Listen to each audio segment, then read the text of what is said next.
রব্বি কারীম এখন ঘরে ঘরে ইসলামের আওয়াজকে পৌঁছে দিয়েছেন। কথা বলেন ঠিক কিনা? আমাদের আল্লামাকে শহীদ করার পরে এমন ভাবে বিপ্লব শুরু হয়েছে, বাংলার ৫৬,০০০ বর্গ মাইলের এমন কোন ঘর নাই যেই ঘরে ইসলামের দাওয়াত পৌঁছে যায় না। কথা বলেন ঠিক কিনা?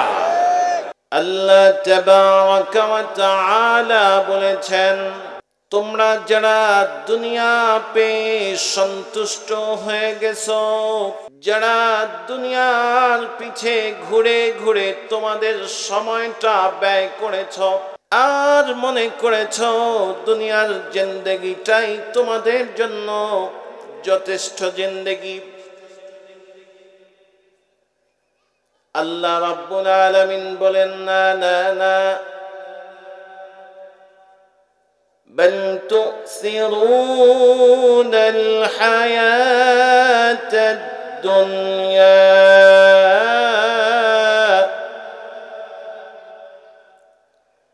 والآخرة خير وأبقى। আল্লাহ কালামে হাকিমে জানা দেন, যারা দুনিয়ার জিন্দেগি পেয়ে দুনিয়ার পিছনে মত্ত হয়ে গিয়েছ, তোমাদের হায়াতে জিন্দেগির মূল্যায়ন করো না আর মনে করেছ এই দুনিয়াটাই তো তোমাদের উপযুক্ত জায়গা। আমি আল্লাহ তাআলা শোনা দেই, জানা দেই গোলাম, এই দুনিয়াটা হলো পচা জায়গা, ২ নম্বর জায়গা, এটা ভালো জায়গা না।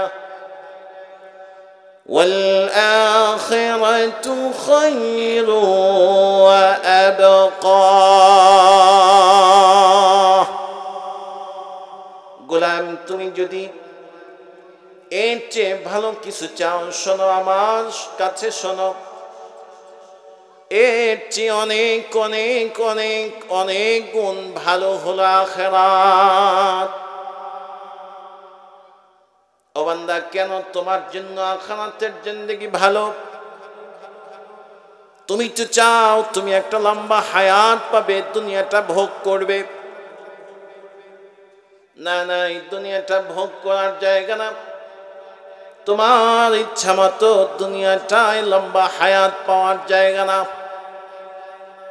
বরং তোমাকে যে অনন্ত এক জীবনের দিক আমি আহ্বান করছি, ওই অনন্ত জীবনের শুরু আছে, শেষ হবে না। ও বান্দা, তুমি তো দুনিয়ার মধ্যে চাও ভোগ বিলাস, গাড়ি বাড়ি, সুন্দরী নারী চাও। বান্দা, এই দুনিয়ার জিন্দেগিতে সকলের জন্য আমি আল্লাহ তাআলা ভোগ বিলাসিতা দেই নাই। বাড়ি গাড়ি, সুন্দরী নারী সকলের জন্য বরাদ্দ করি নাই। বান্দারে, তুমি যদি এগুলো চাও, ওই আখিরাতের জিন্দেগির জন্য তুমি প্রস্তুতি নাও।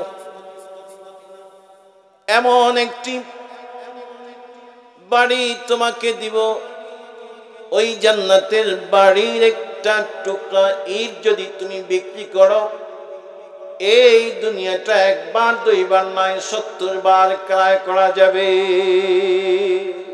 ও বান্দা, তুমি যদি গাড়ি চাও, গাড়ি চাও,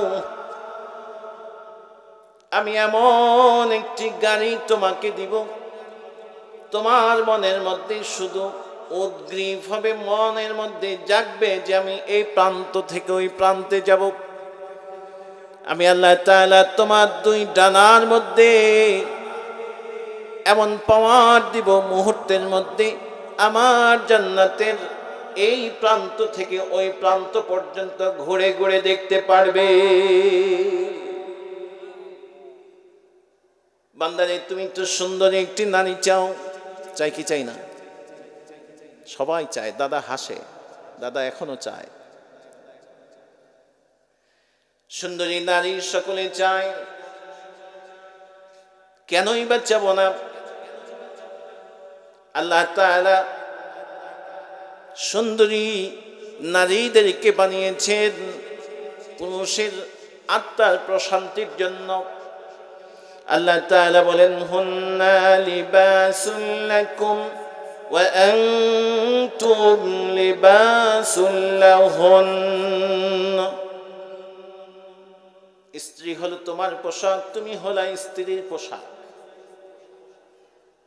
ও বান্দা, জান্নাতের মধ্যে এমন সুন্দর স্ত্রী দিব, তোমার স্ত্রী তোমার সামনে দাঁড়ালে স্ত্রীর চেহারার মধ্যে তোমার চেহারা বেশি উঠবে।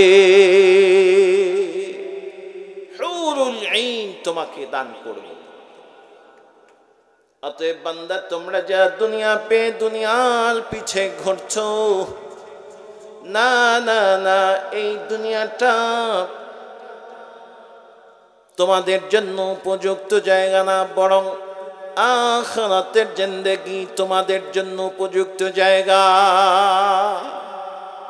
ওয়াল আখিরাতু খায়রু ওয়া আবকা।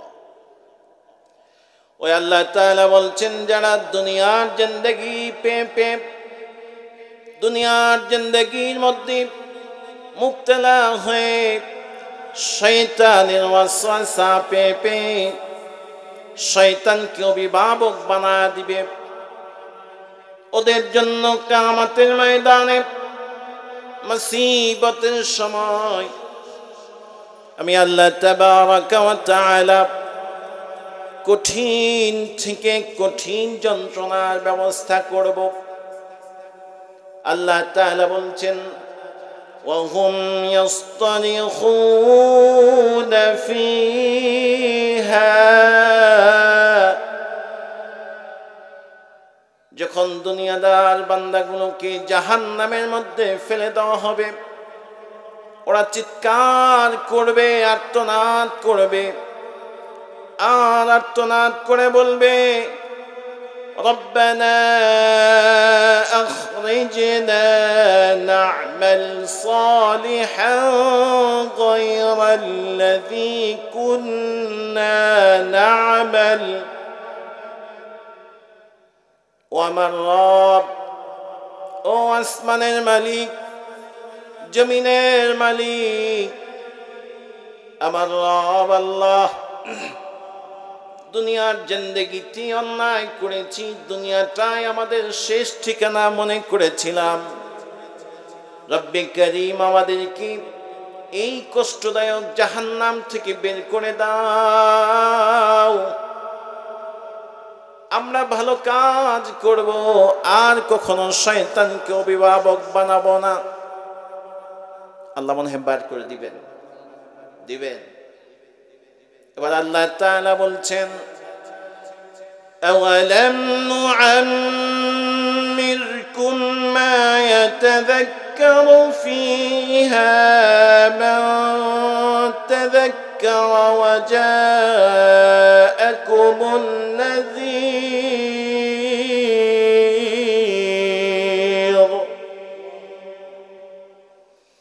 আল্লাহ তাআলা ডাক দিয়ে বলবেন, বান্দারে, তোকে কি আমি সুন্দর একটি জীবন দান করেছিলাম না? 60 বছর, 70 বছর, 80 বছর একটি জিন্দেগি তোকে কি আমি দান করি নাই? করছেন কি করছেন না? করছেন। সকলকে করছেন। সকলকে আল্লাহ তাআলা একটা নির্ধারিত হায়াত দিয়েছেন কিনা? আল্লাহ তাআলা ওই কথা স্মরণ করে দিবেন, আওয়ালাম নুআম্মিরকুম মা ইয়াতাযাক্কারা মান তাযাক্কারু ফীহা। ও বান্দা, আমি কি তোমাকে একটি হায়াত দেই নাই? কি করেছিলে সেই হায়াতে জিন্দেগিতে? হিসাব দাও, সামনে যাও। দিতে পারবো হিসাব? হিসাব দিতে পারবো? আল্লাহ তাআলা বলেন, বান্দা হিসাব দাও, সামনে যাও। প্যারা নবী মুহাম্মদুর রাসূলুল্লাহ সাল্লাল্লাহু আলাইহি ওয়াসাল্লামের জলিল ও কদর সাহাবী হযরত ইবনে মাসউদ রাদিয়াল্লাহু তাআলা আনহু হতে বর্ণিত, তিনি বলেন, নিশ্চয়ই রাসূলুল্লাহ সাল্লাল্লাহু আলাইহি ওয়াসাল্লাম বলেছেন, لا تزول قدم ابن آدم حتى يسأل عن خمس عن عمره فيما أفنى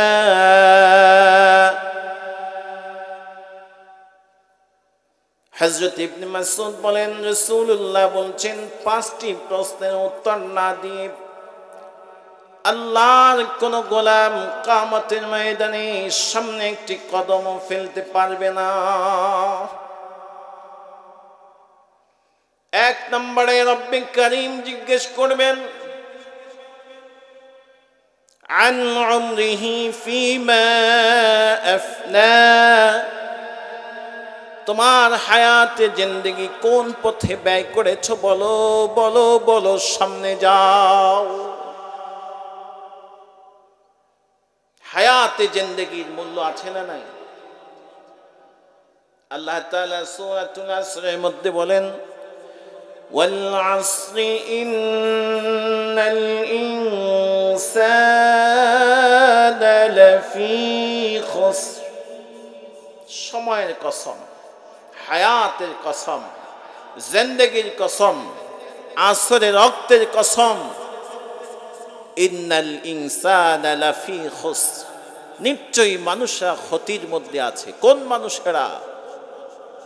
যারা সময় মতো তাদের কাজগুলো করে না, হায়াতে জিন্দেগির মূল্যায়ন করে না। করার দরকার আছে না নাই? হায়াতে জিন্দেগিটা ব্যয় করব কি দুনিয়ার জন্য না আখিরাতের জন্য? আর একটু জোরে বলেন, দুনিয়ার জন্য না আখিরাতের জন্য? যুগে যুগে সাহাবায়ে কেরাম রিদওয়ানুল্লাহি আলাইহিম আখিরাতের চিন্তা করে নিজের জিন্দেগির সমস্ত সুখ শান্তিগুলো বরবাদ করে দিয়েছেন, নিজের জিন্দেগির সমস্ত আরাম আয়েশগুলো বিলিয়ে দিয়েছেন। কারণ হলো তারা জানে ওয়াল আখিরাতু খায়রু ওয়া আবকা, এই দুনিয়ার চেয়ে আখিরাত অনেক অনেক অনেক দামি। এজন্য দুনিয়াটাকে তারা তুচ্ছ জ্ঞান করেছেন।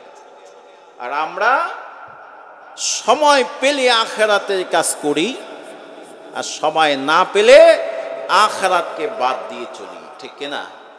আওয়াজ করে বলেন ঠিক কিনা? রাসূলুল্লাহ নবুয়ত পেলেন, মক্কাতুল মুকাররমায় দাওয়াত চালাতে থাকলেন। অবস্থা তো এত সুন্দর নয় যে দাওয়াত দিলেই মানুষেরা গ্রহণ করবে। এমন কি অবস্থাটা এত নাজুক ছিল, প্রকাশ্যে দাওয়াত দেওয়াও তো দুরূহ ব্যাপার ছিল, প্রকাশ্যে দাওয়াতও দেওয়া যেত না। ঠিক না? এই অবস্থাটা আমাদের দেশেও বিগত 17টি বছর চলছে। ঠিক না? আমরা কোরআনের কথাগুলো উচ্চ আওয়াজে বলতে পারিনি। কেরামান কাতিবিন দুই দল দুই পাশে বসে থাকতো, কখন কোন কথাটা আমাদের বিরুদ্ধে যায়। ঠিক না? এই জমিনটাকে তারা কারাগার বানিয়েছিল। এমনকি সারা পৃথিবীর মানচিত্রে যিনি ঘুরে ঘুরে কোরআনের কথা বলতো, সে আমাদের আল্লামা কে, সে আমার আল্লামা যিনি, তার পক্ষে কথা বলতে দেয় নাই। ঠিক না? এমন অবস্থা হয়েছে, শহীদ আল্লামা যখন আমাদেরকে এতিম করে চলে গেল, সেই শহীদ আল্লামা আব্দুল্লাহ হোসেন সাইদির জন্য দোয়া পর্যন্ত করতে দেয় না। ঠিক না? এমন অবস্থাটা এই বাংলাদেশে ছিল কি ছিল না? ঠিক একই অবস্থা মুহাম্মদুর রাসূলুল্লাহ সাল্লাল্লাহু আলাইহি ওয়াসাল্লামের জিন্দেগিতেও ছিল। রাসূল দাওয়াত দিচ্ছেন, ওরা তো গ্রহণ করছেই না, বরং রাসূলকে দেশ থেকে বিতাড়িত করার জন্য প্রাণপণ চেষ্টা শুরু করলো। দিনের নবীজি দিনের দাওয়াত দিতে শুরু করলেন। যত দাওয়াতি মিশন রাসূল বৃদ্ধি করলেন, কাফেররা রাসূলের বিরুদ্ধে তত বেশি অত্যাচার নির্যাতন শুরু করলো। একদিন দুই দিন নয়, নবীজি আমার 13টি বছর মক্কার মধ্যে দাওয়াত দিলেন। ওদের নির্যাতনের পরিধি বৃদ্ধি হতে থাকলো। সিদ্ধান্ত গ্রহণ করলো মুহাম্মদকে ক্ষমতার লোভ দিয়েছি, ফিরে আসেনি। মুহাম্মদকে নারীর লোভ দিয়েছি, ফিরে আসেনি। আব্দুল্লাহর বেটা মুহাম্মদকে কম্প্রোমাইজ করার জন্য বলা হয়েছে। সে আমাদের কম্প্রোমাইজের এই সিদ্ধান্ত গ্রহণ করেনি। যেহেতু সে আমাদের কোনো শর্ত মানছে না, ওই মুহাম্মদকে মক্কার মধ্যে আর রাখা যাবে না। মুহাম্মদকে দেশ থেকে বিতাড়িত করতে হবে।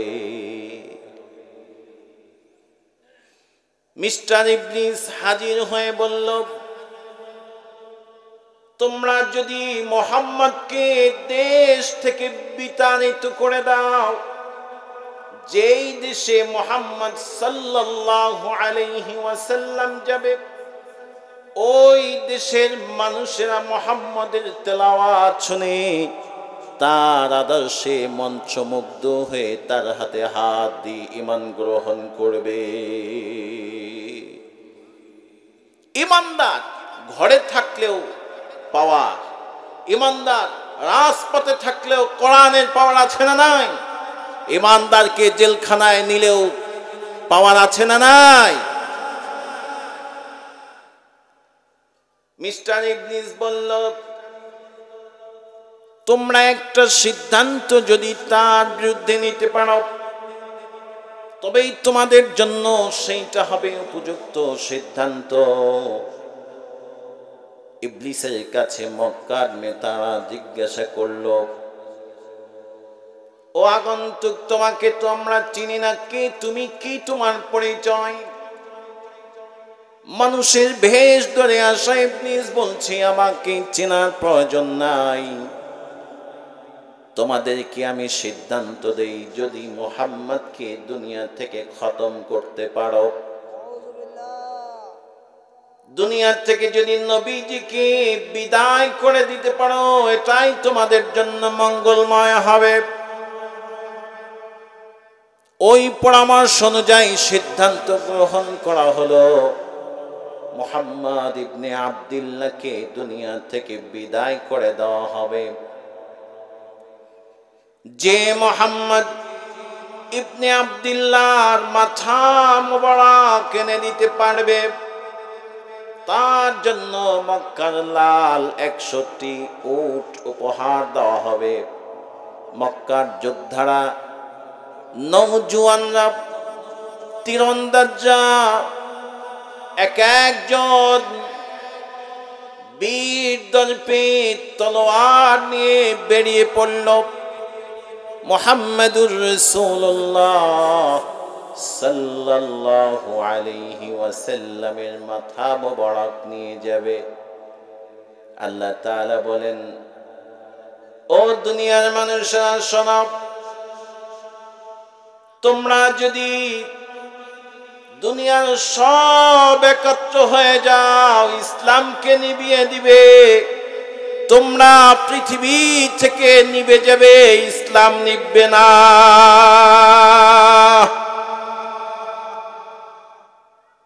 মারতে পেরেছে ওরা যখন ঘরের চারপাশে। আল্লাহ বলেন, রাসূল এক মুষ্টি বালু নেন, ছিটা দেন, সামনে ছিটানোর দায়িত্ব আপনার, আর প্রত্যেকের চোখে ঢুকিয়ে দেওয়ার দায়িত্ব আমার, ঠিক না? ঠিক ওই ফেরাউনের গোষ্ঠীরা চিন্তা করেছিল 56,000 বর্গ মাইলের এই দেশকে কারাগার বানিয়ে ইসলামকে নিভিয়ে দিবে। ওরা ষড়যন্ত্র করা শুরু করলো, ইসলাম পন্থীদেরকে জেলে নেওয়া শুরু করলো। দেখলো যে জেলে যখন ইসলাম পন্থীদের নেওয়া হয়েছে, প্রত্যেকটা কয়েদি এখন ইসলাম বুঝতে শুরু করেছে। ওরা সিদ্ধান্ত নিল ইসলামের এই জীবন্ত বাতিগুলো নিভিয়ে দিতে হবে। একের পর এক তাদেরকে মৃত্যুদণ্ড দেওয়া হলো। ওরা মনে করেছে মৃত্যুদণ্ড দিলেই মনে হয় ইসলাম নিভে যাবে। ইসলাম নিভেছে? কথা বলেন, ইসলাম নিভেছে? ইসলাম নিভে নাই, বরং ওদের ধারণাকে বৃদ্ধাঙ্গুলি দেখিয়ে রব্বে কারীম এখন ঘরে ঘরে ইসলামের আওয়াজকে পৌঁছে দিয়েছেন। কথা বলেন ঠিক কিনা? আমাদের আল্লাহকে শহীদ করার পরে এমন ভাবে বিপ্লব শুরু হয়েছে, বাংলার ৫৬,০০০ বর্গ মাইলের এমন কোন ঘর নাই যেই ঘরে ইসলামের দাওয়াত পৌঁছে যায় না। কথা বলেন ঠিক কিনা? ওরা চিন্তা করেছিল নবীকে শহীদ করে দিতে পারলেই ইসলাম নিভে যাবে। নিভে গিয়েছে? নিভে নাই, আর নিভবেও না। ঠিক কিনা? আমার নবীজি রাত্রবেলায় রওনা করলেন মদিনাতুল মুনাওয়ারায়। আল্লাহর পয়গম্বর মদিনাতুল মুনাওয়ারায় চলে গেলেন, কিন্তু যখন মক্কা ছেড়ে মদিনায় চলে গেলেন, আল্লাহ তাআলা নবীর মায়া, নবীর মহাব্বত প্রত্যেকের দিলে দিলে ঢুকায়া দিয়েছে। ওরা চিন্তা করলো এত আদর্শবান মানুষ আমাদের জিন্দেগিতে আর দ্বিতীয়টি দেখিনি। যদিও দিনের বেলায় তার বিরোধিতা করতাম, রাতের বেলায় বালিশের সাথে মাথা লাগিয়ে লাগিয়ে চিন্তা করতাম, হায় হায় এত সুন্দর আদর্শের মানুষ, এত ভদ্র আর মাহের মানুষ জিন্দেগিতে আমরা দেখি নাই। কোনো অপরাধ ছাড়া ওই মাহের মানুষটাকে আমরা মক্কা থেকে বিতাড়িত করে দিলাম।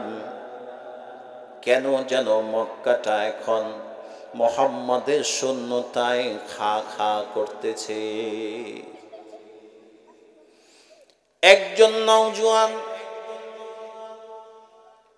ছোট্টবেলায় মাকে হারিয়েছেন, মা তার দুনিয়ার জিন্দেগিতে বেঁচে নাই। ছোট্টবেলায় বাবাকে হারিয়েছেন, বাবা তার দুনিয়ার জিন্দেগিতে বেঁচে নাই। মায়ের কাছে বড় হয়েছে, চাচা তাকে লালন পালন করেছে। ওই যুবক চিন্তা করলো কতদিন পর্যন্ত দিনের নবী মুহাম্মদকে দেখে না। মক্কার দুষ্ট লোকেরা মুহাম্মদ সাল্লাল্লাহু আলাইহি ওয়াসাল্লামকে মক্কা থেকে তাড়িয়ে দিয়েছে। মুহাম্মদ সাল্লাল্লাহু আলাইহি ওয়াসাল্লাম কেমন মানুষ দুনিয়ার কোন যুবক যদিও না বুঝে, আমি নিজে বুঝেছি এমন ভালো মানুষ আর একটাও হতে পারে না। ডর ভয় সকলকে পিছনে ফেলে দৌড় দিয়ে চাচার কাছে চলে গেল। গিয়ে জিজ্ঞাসা করলো, চাচা তোমার কাছে একটি বিষয় আমি জানতে চাই, বলো তো বলো আব্দুল্লাহর বেটা মুহাম্মদ লোক হিসাবে কেমন ছিল? চাচা ডাক দিয়ে বললেন, ভাতিজা শোনো, আব্দুল্লাহর বেটা মুহাম্মদ মক্কা মদিনার মধ্যে, আরব জাহানের মধ্যে সবচেয়ে ভালো মানুষ। ও চাচা কেন তাকে তাড়িয়ে দিলে? কেন তাকে হত্যার ষড়যন্ত্র করলে? চাচা ডাক দিয়ে বলেন, আব্দুল উজ্জা শোনো, তার কোনো দোষ নাই, একটা মাত্র দোষ, সে হকের কথা বলে। তার একটাই মাত্র দোষ, আমার বাপ দাদা 14 পুরুষের কুসংস্কারের বিরুদ্ধে কথা বলে, আমাদের ধর্মের বিরুদ্ধে কথা বলে, আমাদের স্বার্থের বিরুদ্ধে কথা বলে, আমাদের বিরুদ্ধে কথা বলে, এটাই তার দোষ। ও চাচা, যেহেতু তুমি স্বীকৃতি দিয়েছ মুহাম্মদ ভালো মানুষ, ভদ্র মানুষ, মাহের মানুষ, তোমাকে সাক্ষ্য রেখে আমি ঘোষণা দিলাম লা ইলাহা ইল্লাল্লাহু মুহাম্মাদুর রাসূলুল্লাহ। চাচা রেগে গেলেন, রেগে মেগে ফেটে পড়ল, বলল আব্দুল উজ্জা বাতিজা শোনো, ছোট্টবেলায় তোমার বাবা ইন্তেকাল করেছে, আমি তোমাকে লালন পালন করেছি, তুমি যে দুঃসাহস দেখালে এটা আমি কখনো মেনে নিব না। তুমি যদি মুহাম্মাদের উপরে ঈমান আনো পরিণতি কি হবে জানো? বলছি আমি ভালো করে জানি পরিণতি আর যাই হোক দুনিয়া সব ছেড়ে দিতে পারি, নবীর ভালোবাসা কলিজা থেকে সরাতে পারি না। আব্দুল উজ্জা, তুমি যদি এমন সিদ্ধান্ত নাও, তোমার দেওয়া আমার দেওয়া সমস্ত সম্পত্তিগুলো কেড়ে নিব। আব্দুল উজ্জা বলেন, চাচা সমস্ত সম্পত্তিগুলো কেড়ে নাও, আপত্তি নাই, কিন্তু আমার কলিজার মধ্যে যেই ঈমান ঢুকেছে সেই ঈমান কেড়ে নিতে পারবে না। আব্দুল উজ্জা সব সম্পদগুলো দিয়ে দিলেন। আব্দুল উজ্জার চাচা সব সম্পত্তিগুলো নিয়ে নিল। বাতিজার দিকে তাকিয়ে দেখলো বাতিজা এক চুল পরিমাণ বিচলিত হয়নি। এবার ডাক দিয়ে বলেন, আব্দুল উজ্জা শোনো, তোমার পরনে যেই লঙ্গিটি আছে, যেই চাদরটি আছে, যেই ইজারটি আছে, ওটা আমার দেওয়া, আমার টাকায় কেনা, খুলে দাও। আব্দুল উজ্জা খানিকটা সময় চিন্তা করলেন, যুবক মানুষ, আমার লজ্জা বের হয়ে গেলে আমি বড় লজ্জিত হয়ে যাব। চাচা ডাক দিয়ে বলছেন, আব্দুল উজ্জা কি ভাবছো? এখনো সময় আছে, ল্যাংটা হওয়ার আগে, উলঙ্গ হওয়ার আগে তুমি মুহাম্মাদের উপর থেকে, মুহাম্মাদের আল্লাহর উপরে ঈমান থেকে চলে আসো, লাত মানাত উজ্জাকে রব মেনে নাও। আব্দুল উজ্জা বললেন, সাময়িক সময়ের জন্য পরনের লঙ্গিটা পর্যন্ত খুলে দিতে পারি, কিন্তু ঈমান বিক্রি করতে পারি না। তাই তো যুগে যুগে আমাদের আকাবির যারা ছিলেন, আমাদের সাইয়্যিদ যারা ছিলেন, ইসলাম এবং কোরআনের ধারক বাহক যারা ছিলেন, জীবন দিয়েছে, বাতিলের কাছে মাথা নত করে নাই।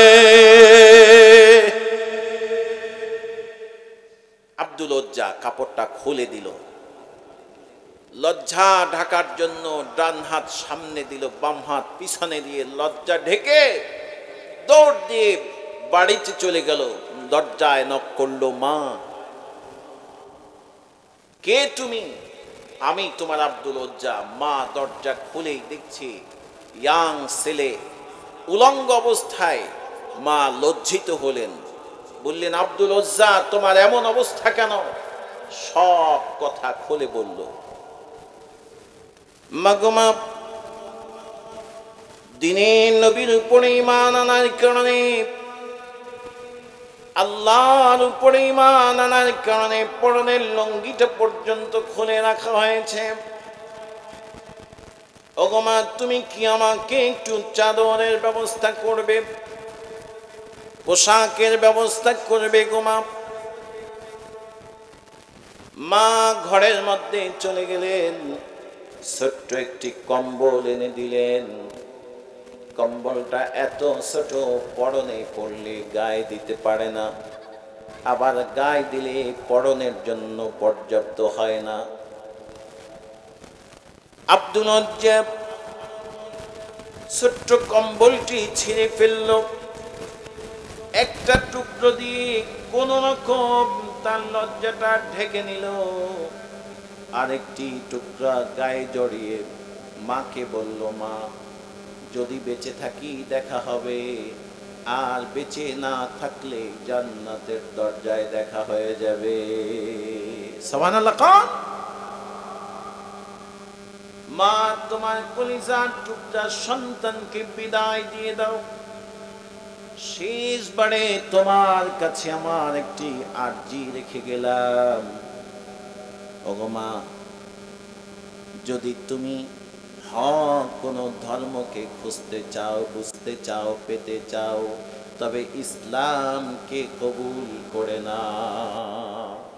এই বলে আব্দুল উজ্জা রওনা করছেন মদিনাতুল মুনাওয়ারায়। আব্দুল উজ্জা সপ্তাহব্যাপী হেঁটে হেঁটে ক্লান্ত শ্রান্ত হয়ে ক্ষুধার্ত অবস্থায় এক সপ্তাহের মাথায় মদিনাতুল মুনাওয়ারায় গিয়ে হাজির হয়েছে। নবীজি মুহাম্মদ সাল্লাল্লাহু আলাইহি ওয়াসাল্লাম সালাত শেষ করে সাহাবীদের দিকে ফিরে বসতেন, এক একজনের খোঁজ খবর নিতেন। আজ নবীজি সালাত শেষ করে সাহাবীদের দিকে তাকিয়ে রইলেন। কি তোমার পরিচয়? কেন তুমি এখানে এসেছো? ও যুবক, কেন তুমি কাঁদছো বলো? আব্দুল উজ্জা ডাক দিয়ে বলেন, নবী হে, ছোট্টবেলায় আমার বাবা দুনিয়া থেকে চলে গিয়েছে, আমি ঈমান এনেছি আপনার উপরে, আপনার আল্লাহর উপরে ঈমান এনেছি। এই দোষী আমার সমস্ত সম্পত্তি কেড়ে নিয়েছে, কোনো আফসোস নাই। পরনের লঙ্গিটা পর্যন্ত যখন কেড়ে নিয়েছে, আমি বড় ব্যথিত হয়েছি, কষ্ট পেয়েছি। ওই সমস্ত কষ্টগুলো এই মুহূর্তে ভুলে গিয়েছি, কারণ যেই নবীর জন্য দুনিয়ার সব ত্যাগ করেছি, ওই আসমানের চাঁদ নূরে মুজাসসাম মুহাম্মাদুর রাসূলুল্লাহ আমার সামনে এসে বসেছে। নবীজি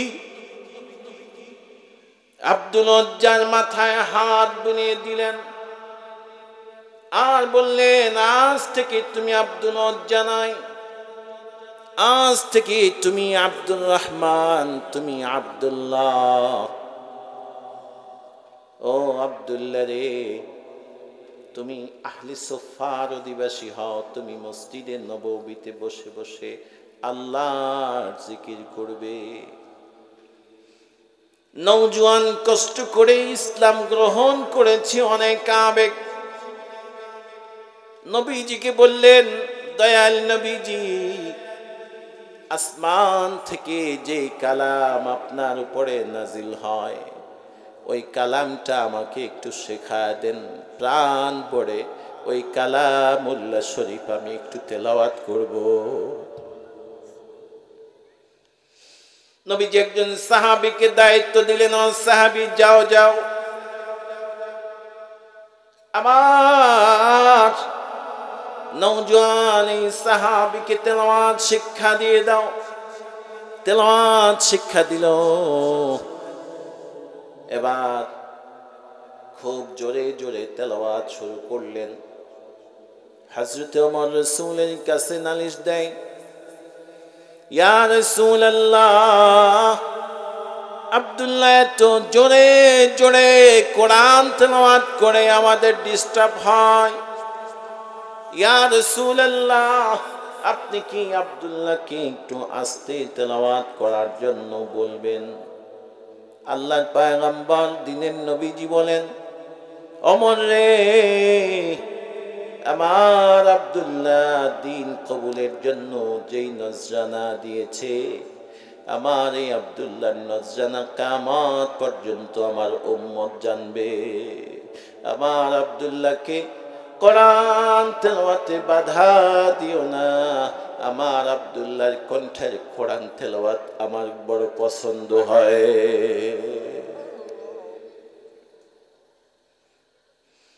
আব্দুল্লাহ জুলবাজদাইন দুই কম্বলওয়ালা সাহাবী বদরের যুদ্ধের সময় আল্লাহর পয়গম্বর ডাক দিয়েছেন, ও আমার সাহাবীরা, বদরের প্রান্তে যাওয়া লাগবে। ও আমার সাহাবীরা, বদরের যুদ্ধের মুজাহিদ হতে কে কে রাজি? দলে দলে সাহাবীরা এসে হাজির হলেন। আব্দুল্লাহ জুলবাজদাইন নবীজির সামনে দাঁড়ায় ওই কর্নারে দাঁড়া কান্দে। আল্লাহ নবী ডাক দিলেন, ও আব্দুল্লাহ জুলবাজদাইন, কেন কান্দো? কি হয়েছে? ও নবীজি, বদরের জন্য আপনি মুজাহিদ কালেকশন করছেন, আমার মনে চাই আমি বদরের প্রান্তে যাই আর আমার জীবনটা দিয়ে শহীদ হয়ে বদরের পথটাকে রাঙায়া দেই। কিন্তু আমি দুর্বল সাহাবী, আমার কিচ্ছু নাই। কত সাহাবীরা ঢাল নিয়ে এসেছে, তলোয়ার নিয়ে এসেছে, উট নিয়ে এসেছে, ঘোড়া নিয়ে এসেছে বদরে যাওয়ার জন্য। কত সাহাবী কত সামানা নিয়ে এসেছে। আমি বদরের প্রান্তে ওই কাফেরগুলোকে জাহান্নামে পাঠাবো এমন কোন অস্ত্র আমার কাছে নাই। ইয়া রাসূলুল্লাহ,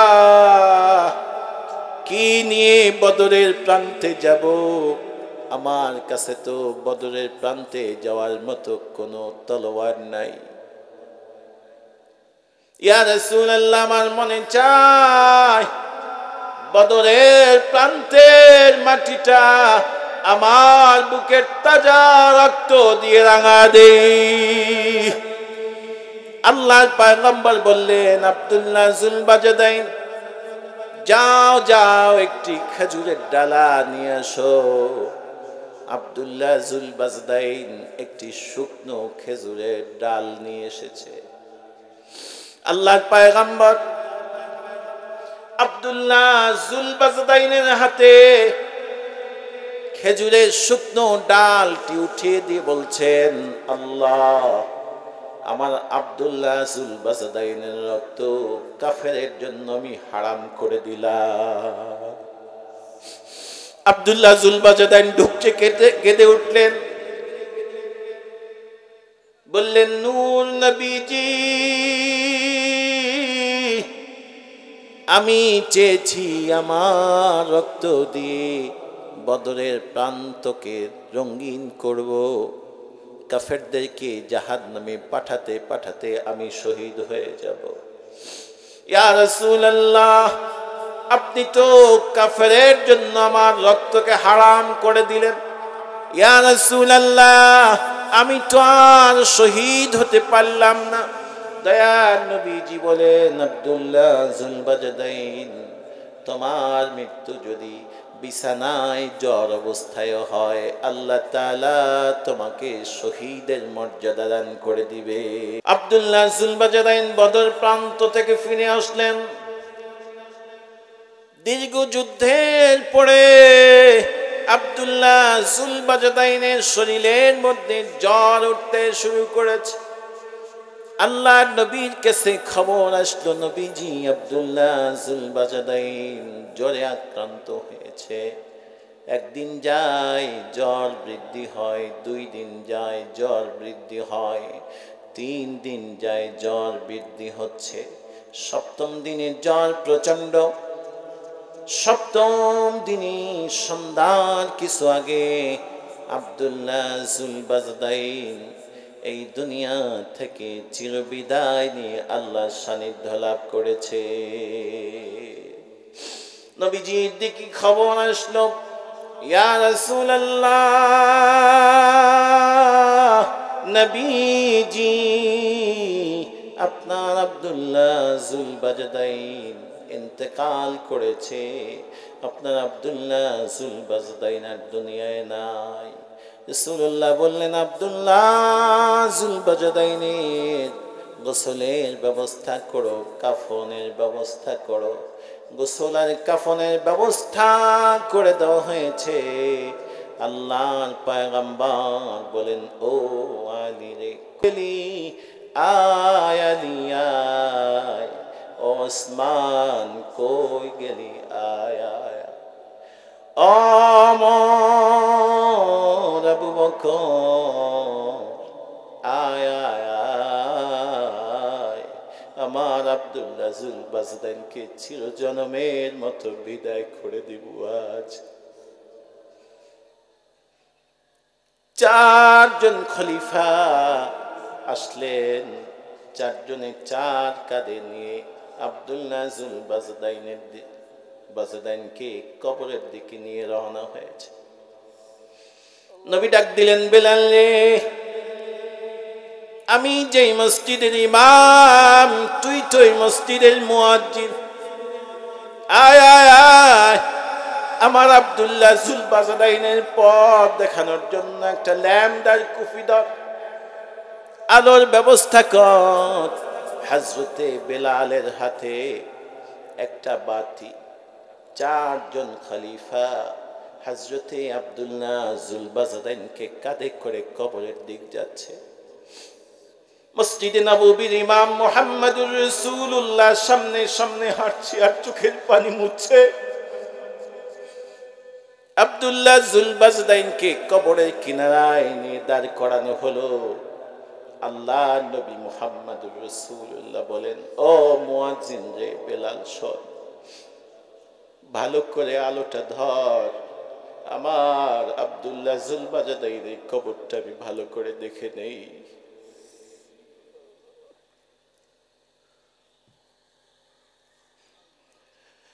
আব্দুল্লাহ জুল বাজদাইনকে কবরের কিনারায় নেওয়া হলো। রাসূল বলছেন, ইবনে মাসউদের বর্ণনায় এসেছে, রাসূল বলছেন, আবু বকর ওমর, দে দে আমার আব্দুল্লাহ জুল বাজদাইনকে আমার কোলে দে। রাসূলুল্লাহ কবরে নেমে আব্দুল্লাহ জুল বাজদাইনকে কবরে রেখে আব্দুল্লাহ জুল বাজদাইনের জন্য আসমানের মালিকের কাছে টেলিফোন লাগায় দিছে। আর ডেকে ডেকে বলছে, ও আসমানের মালিক, ও আমার মালিক আল্লাহ, আজ সন্ধ্যা পর্যন্ত আব্দুল্লাহ জুল বাজদাইনের উপরে আমি রাজি ছিলাম। রব্বুল আলামিন, তুমি আমার আব্দুল্লাহ জুল বাজদাইনের উপরে রাজি হয়ে যাও। আমার আব্দুল্লাহ জুল বাজদাইনকে আমি যেমনি ভাবে কোলে তুলে নিয়েছি, তুমি আমার আব্দুল্লাহ জুল বাজদাইনকে কোলে তুলে নাও। হযরত আবু বকর হাউমাউ করে কান্দে আর বলে, ও আব্দুল্লাহ জুল বাজদাইন, আজ তুমি না হয়ে এই কবরে যদি আমি আবু বকর হতাম, আমার কপালটা দন্ন হয়ে যেত।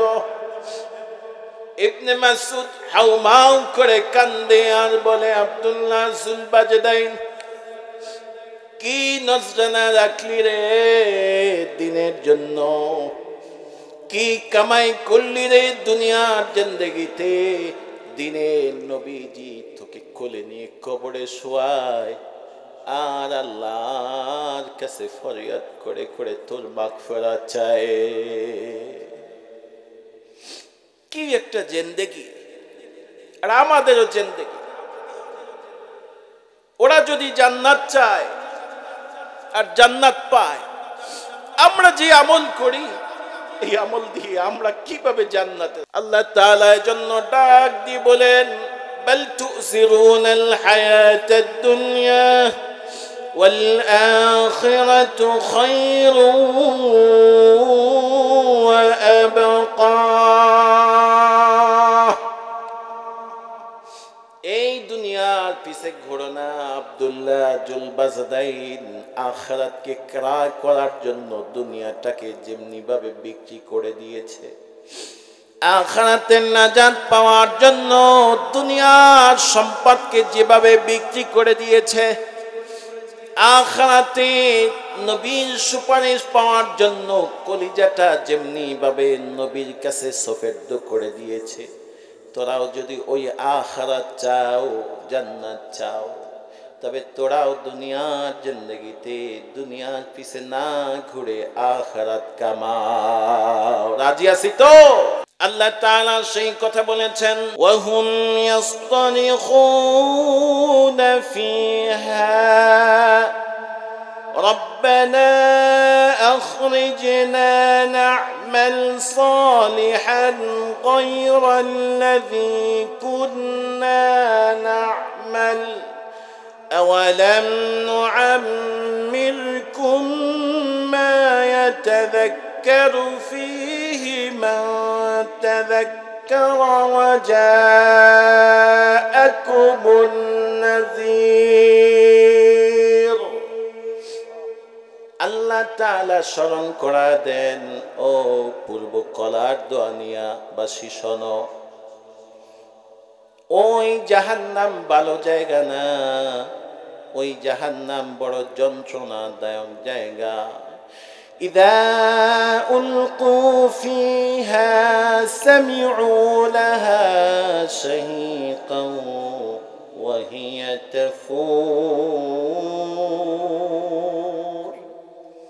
তাকাদু তামাইয়াজু মিনাল গায়জ كلما ألقي فيها فوج سألهم خزنتها ألم يأتكم نذير قالوا بلى قد جاءنا نذير। যখন জাহান্নামীগুলো জাহান্নামের দিক হাঁকিয়ে নিয়ে যাওয়া হবে, জাহান্নামের ঘের দারোয়ান মালিক ফেরেশতা ডেকে ডেকে বলবেন, কেন জাহান্নামে আসলি? জাহান্নাম তো ভালো জায়গা না, কেন আসলি, কেন আসলি, কেন আসলি জাহান্নামে? আওয়ালাম ইয়াতিকুম নাযীর, তোদের কাছে কি কোনো ভীতি প্রদর্শনকারী নবী কি যায় না? নবীর ওয়ারিসগণ কি তোদের কাছে যায় না? তোদের কাছে কি নবীর ওয়ারিস ওলামায়ে কেরাম কোরআন দিয়ে খুলে খুলে হাদিস দিয়ে কথা বলে নাই? ওরা বলবে হা হা আসছিল, হা হা আসছিল। ফাকাযযাবনা ওয়া কুলনা মা নাযালাল্লাহু মিন শাই, আমরা তাদেরকে মিথ্যা প্রতিপন্ন করেছি, ধিক্কার দিয়েছি, আর বলছি এটা তোমাদের বানানো কথা। মসজিদের ইমাম সাহেব যখন সুদের বিরুদ্ধে কথা বলে, দিনের পথে আসার জন্য বলে এটা তোমাদের বানানো কথা, হুজুরদের ওয়াজি শুধুই একটা, বলে কি বলে না? ওরা সেদিন বলবে আমরা মিথ্যা প্রতিপন্ন করেছি, আর বলছে এগুলো আমাদের রব বলে নাই, হুজুর বানায় বলে। আল্লাহ তাআলা সূরাতুল ফাতিরের ৩৬ নম্বর আয়াতে ওই কথাই বলেন, জাহান্নামে যখন পাঠা দেওয়া হবে, ওরা আর্তনাদ করবে আর বলবে, আল্লাহ আমাদেরকে আর একবার একটু পাঠায়া দাও। আল্লাহ, ওই জিন্দেগিতে যত মন্দ কাজ করেছি আর মন্দ কাজ করব না। আল্লাহ, আমরা সবাই ভালো হয়ে যাব, নেক কাজ করব। আল্লাহ তাআলা প্রশ্ন শুনে দিয়ে বলবেন, আওয়ালাম নুআম্মিরকুম, আমি কি তোমাদেরকে একটি হায়াত দেই নাই? চাইলে ওই নির্ধারিত হায়াতের মধ্যে তোমরা ভালো হয়ে যেতে পারতে। চাইলে নির্ধারিত হায়াতের মধ্যে ভালো হয়ে যেতে পারতাম কি পারতাম না? না, আর তোমাদেরকে ফিরিয়ে দেওয়া হবে না। রাসূলুল্লাহ বলেন, 5টি প্রশ্নের উত্তর যতক্ষণ পর্যন্ত না দিবে ততক্ষণ পর্যন্ত কেউ জান্নাতে যেতে পারবে না, এক কদম সামনে আগাতে পারবে না। প্রশ্ন কয়টা? আরো জোরে বলেন কয়টা? 1 নাম্বার, আন উমরিহি ফিমা আফনা, তোমার হায়াতে জিন্দেগি কোন পথে ব্যয় করেছো? মসজিদে আজান দিলে মসজিদে গিয়েছো, না যাত্রাপালায় প্যান্ডেলের দিক গিয়েছো? ওয়ান শাবাবিহি ফিমা আবলা, ও বান্দা তোমার হায়াতে জিন্দেগি যৌবন বয়সটা কোন পথে ব্যয় করেছো? ও বান্দা 3 নম্বরে তুমি কোন পথে আয় করেছো আর কোন পথে ব্যয় করেছো? বলো বলো বলো। 4 নম্বরে তোমার সম্পদ কোন পথে ব্যয় করেছো? বলো, সামনে যাও, হিসাব দিতে পারবো। 5 নম্বরে আল্লাহ তাআলা জিজ্ঞাসা করবেন, বান্দা রে শোনো, তোমাকে একটা জ্ঞান দিয়েছি, জ্ঞান অনুযায়ী কি আমল করেছো? বলো, সামনে যাও, হিসাব দাও, সামনে যাও। হিসাব যদি না দিতে পারো কেউ জান্নাতে যেতে পারবে না। আমার বন্ধুগণ, জান্নাতে যাওয়া একেবারে সোজা। আপনাদেরকে একটি চমৎকার হাদিস শোনাবো, শুনবেন? সকলে শুনবেন? وعن علي بن أبي طالب رضي الله تعالى عنه قال قال رسول الله صلى الله عليه وسلم إن في الجنة غرفا ترى ظهورها من بطونها وبطونها من ظهورها فقام الأعربي يا رسول الله لمن هي؟ হযরত আলী ইবনে আবি তালিব রাদিয়াল্লাহু তাআলা আনহু হতে বর্ণিত, তিনি বলেন, দিনের নবীজি মুহাম্মদ সাল্লাল্লাহু আলাইহি ওয়াসাল্লাম বলেছেন, জান্নাতে একটি ঘর আছে, একটি বিশেষ কামরা আছে। কামরাটি এত চমৎকার স্পেশাল করে বানানো হয়েছে, কামরাটির বাহির থেকে সব ভিতরে দেখা যায়, আবার ভিতর থেকে বাহির সব দেখা যায়। একজন আরবি দাঁড়ায় বলল, লিমান হিয়া ইয়া রাসূলুল্লাহ, হে নবীজি, জান্নাতের এই বিশেষ কামরাটি কার জন্য? আল্লাহ নবী বললেন, যে ব্যক্তি 4টি আমল করবে তার জন্য। কয়টি আমল? 1 নাম্বার আতাবাল কালাম, যে মানুষের সাথে মিষ্টি ভাষায় সুন্দর চেহারায় কথা বলবে, উত্তম কথা বলবে। ওয়া আদামাস সিয়াম, বেশি বেশি রোজা রাখবে, রমজানের রোজা রাখবে, রমজান ছাড়া বেশি বেশি রোজা রাখবে। ওয়া আত'ইমাত তা'আম, 3 নম্বরে যে ব্যক্তি মানুষকে খাওয়াবে। ওয়া সাল্লা লিল্লাহি ওয়ান নাসু নিয়াম, আর যে ব্যক্তি আল্লাহর জন্য সালাতে দাঁড়াবে, যখন দুনিয়ার সব মানুষেরা ঘুমায়, ওই সময় আল্লাহ সামনে দাঁড়ায়া কপালটা লাগায় লাগায় বলবে, সুবহানা রাব্বিয়াল আ'লা। আল্লাহ, দুনিয়ার সবাই ঘুমায়, তুমিও ঘুমাও না, আমিও ঘুমাই না। আল্লাহ, তোমার কদমে কপালটা লাগায় দিছি, এই কপালটাই তুমি জাহান্নামের আগুন লাগায়ো না। রাসূল বলেন, যে এই 4টি আমল করবে আল্লাহ তাআলা তাকে জান্নাত দিবেন তো দিবেনই, জান্নাতের মধ্যে স্পেশাল একটি কামরা তৈরি করে দিবেন। আরেকটি হাদিস মা বোনদের উদ্দেশ্যে বলেই আজকে আমার আলোচনার এটি টানবো ইনশাআল্লাহ। হযরত আনাস রাদিয়াল্লাহু তাআলা আনহু হতে বর্ণিত, তিনি বলেন, ইযা সাল্লাতিল মারআতু খামসাহা, যখন একজন মা 5 ওয়াক্ত সালাত আদায় করবে, ওয়া সামাত শাহরাহা, রমজানের রোজাগুলো রাখবে, তাআত বালাহা, স্বামীর আনুগত্য করবে, আহসানাত ফারজাহা, তার চরিত্রের হেফাজত করবে, এই 4টি আমল যে মা করবে, যে বোন করবে, যে নারী এই 4টি আমল করবে, আল্লাহর পয়গম্বর বলেন ফাতাদখুলুল জান্নাতা ইনশাআল্লাহ। সে যে দরজা দিয়ে চায়, যে দরজা দিয়ে ইচ্ছা সে জান্নাতে প্রবেশ করবে। সুবহানাল্লাহ বলেন। আল্লাহ তাআলা আমাদেরকে আমল করার তৌফিক দান করেন।